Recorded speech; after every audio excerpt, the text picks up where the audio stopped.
You know, apparently it's not just Gruber who thinks we are goobers. Former Health and Human Services Secretary Kathleen Sebelius says that the health care law is not the problem. We are. It's just too darn complicated for us common klutzes to comprehend. A lot of Americans have no idea what insurance is about and have no idea, even if they have coverage, what it means, you know, what a deductible is, what a copay is, how to choose a network. Those are complicated terms. I think the financial literacy of a lot of people, particularly people who did not have insurance coverage or whose employers choose their coverage and kind of present it to them, is very low. Man, when it rains, it pours. All right, Secretary, we might be slow, Kathleen, but we're not stupid.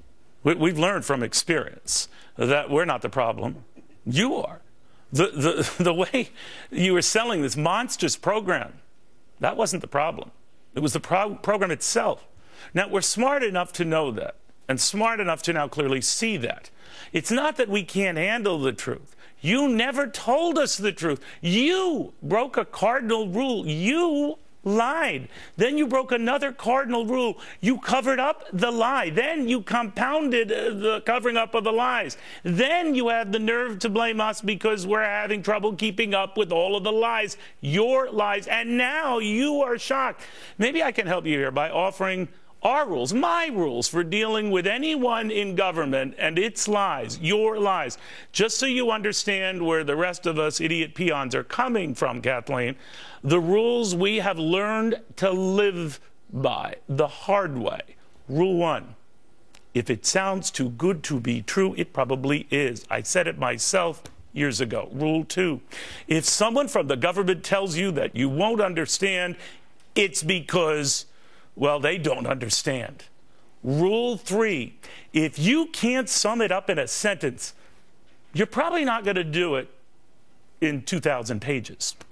Rule 4, health care is about covering you, not leaving you with a bill that's going to sicken you. Rule 5, if you have to lie to sell it, what you're selling is a lie. All right, and this one, I'm sorry, kids, cover your ears, but I just have to say it. Rule 6, just because doctors can look up your ass doesn't mean politicians should be blowing smoke up your ass. Sorry. Rule 7, if this is saving on medical expenses, what is your definition of costing us more in medical expenses? Just curious. Rule 8, if you say this is about insuring everyone, then most everyone, are you telling the truth to anyone? Rule 9, it is not the law that was billed. Now it's all the bills for the law. Rule number 10, bad legislation is like fish, Kathleen. It stinks from the head. See, I watched a lot of Godfather movies. Anyway, come on. If you missed any of these fine points, and they're basic points, simple Italian-American anchor points, they're all on our website, foxnews.com/yourworld. It cuts to the chase. It cuts to them chasing through the facts. Maybe some of you have ideas of your own, and I would love to hear them. You can let me know. You can tweet us at Team Cavuto. Make sure to include hashtag Cavuto tips. We're going to be sharing them at the end of this very show. In the meantime, to Ashley Pratt on what she thinks of my ideas and what she thinks of Kathleen thinking we're all idiots. Ashley. Well, Neil, you get 2 thumbs up for those. And number 6, you sure those were thumbs you were holding up? Because sometimes I get different digits from viewers. But go ahead. They were thumbs. But number 6, I would amend to, we also shouldn't kiss their high knees as well. You show some class. There you go. Right. But I'm also going to say here, you know, President Reagan, one of his famous quotes was, 9 of the most terrifying words in the English language, I'm from the government and I'm here to help. And what I heard from Kathleen Sebelius the other day when she went on and was talking to USA Today, she basically said American people are stupid, echoing Gruber's remarks, but yet somehow she doesn't know him, even though her department and the federal government paid him $400,000.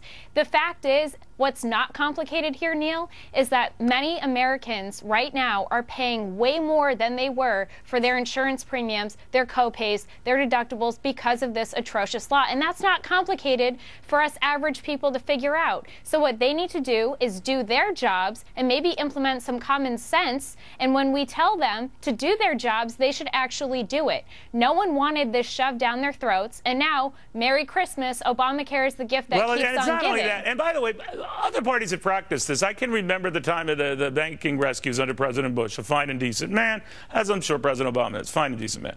And the argument for those bank bailouts is, trust us, Neil, if we didn't do them, they'd be held to pay. It's like trying to prove a negative. I never know. I was against him. President Bush and his people at the time were all aghast. You know, tell Cavuto to shut up. Many have, by the way, within my own family. But my point was then and is now that when it's thrown back in our faces, you mentioned the premium rise, they have argued, well, it would have been a lot worse without the health care law. Of course, we'll never know that.